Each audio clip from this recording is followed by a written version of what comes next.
Bora lá, pessoal, mais uma semana. Muito bom dia a todos. 27/7 de 2026. Eu, Max Braga, assessor de investimentos, mais um dia aqui para trazer as notícias da abertura dos mercados. Lembrando, né, esse canal ele foi criado para os meus clientes, para trazer notícias no período da manhã e fica aberto aqui no YouTube. Se gostar, já sabe, né? Bom, vamos lá. Mercados então encerraram a sexta-feira sem direção distinta e o Brasil, para variar, né, recuou 1,52 os mercados da Ibovespa aos 174.042 pontos. Acabou ficando o pregão na mínima do dia.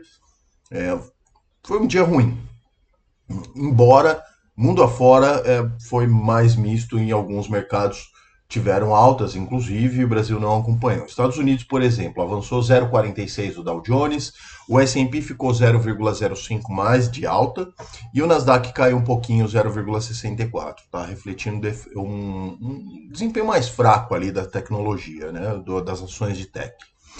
O mercado de commodities também teve aí uma variação negativa do petróleo Brent em relação ao dia de hoje, depois do anúncio aí de cessar as hostilidades entre Irã e Estados Unidos. Já falo um pouco mais sobre isso. A agenda econômica dessa semana vai ser agitada, tá?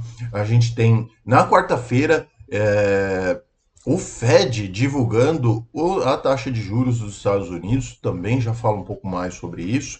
E no Brasil, na terça-feira, as atenções se voltam para o cenário doméstico, porque a gente vai ter dados de transações correntes e o IPCA 15 de julho, para ver como que vai estar a inflação aqui no nosso país, tá?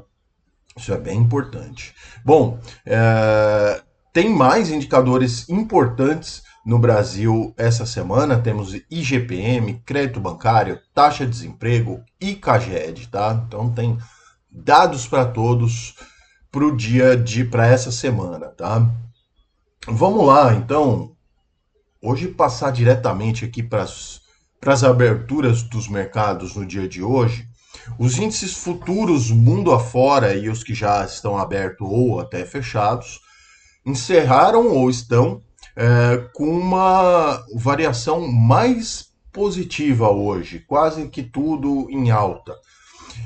Petróleo também caiu bastante, né, após trégua ali das hostilidades no Oriente Médio, e o mercado também se prepara para uma semana bastante intensa na frente dos dados, bancos centrais fazendo escolhas de juros, grandes gigantes, né, da tecnologia divulgando seus resultados. Então, por exemplo, a Alphabet, né, que teve quase que triplicou o lucro de suas ações, mas ali na sua nova linha de investimentos acaba ficando com um caixa negativo, decepcionou a Alphabet, que é a controladora do Google, mas o lucro foi estratosférico, tá? Isso na semana passada. E agora a gente vai ter Amazon, Apple, Meta, Microsoft divulgando os seus resultados nesta semana. Então, esses números poderão ou não acalmar os investidores em relação aos gastos desenfreados na corrida, né, da inteligência artificial. Bom, Estados Unidos, o Fed então decide os juros. E por que é muito importante? A gente fala sempre de Estados Unidos, porque é lá que é o maior mercado mundial e o que acontece por lá acaba norteando todos os mercados de investimentos mundo afora, tá? Então, se os juros aumentarem nos Estados Unidos, é ruim para gente, emergente. Fica melhor para o investidor investir no mercado consolidado e gigante com juros um pouquinho melhor do que ele se arriscar num mercado emergente como o nosso, onde a volatilidade é muito maior. Então, o consenso é que as taxas nos Estados Unidos estarão mais altas em setembro, porém, já tem ali uma possibilidade significativa de que haja um aumento de taxas de 0,25% já nessa reunião de quarta-feira do Fed. A conferir. Vamos aos números. Dow Jones, então, 0,88, S&P 0,92 e Nasdaq Futuro 1,54. Todo mundo para o terreno positivo, tá? Nos futuros. Mercados da Europa que estão abertos já, grande parte deles, operam em alta com melhora do sentimento em relação à guerra Estados Unidos e Irã, perdão, e vamos diretos aos números. Estoque 600, 0,53, Alemanha 1,37, Reino Unido 0,31, França 0,47, Itália 0,34, também todo mundo operando no positivo, tá? E os mercados na Ásia e no Pacífico fecharam, nesse caso, com ganhos, também repercutindo aí o ambiente mais favorável a risco por conta da suspensão dos ataques. E vamos aos números então. Xangai 1,15, Japão 0,50, Hong Kong 0,98, Índia 0,82 e Austrália 1,39. E para finalizar então commodities, né, e alguns outros indicadores, o petróleo ele registra uma forte desvalorização depois que o Irã ter dito que suspenderia os ataques enquanto a pausa nas hostilidades imposta pelos Estados Unidos permanecessem em vigor, aliviando então as preocupações em relação a quase 2 semanas de escalada do conflito, tá? Vamos ver até quando dura, né? Enfim, tá complicado.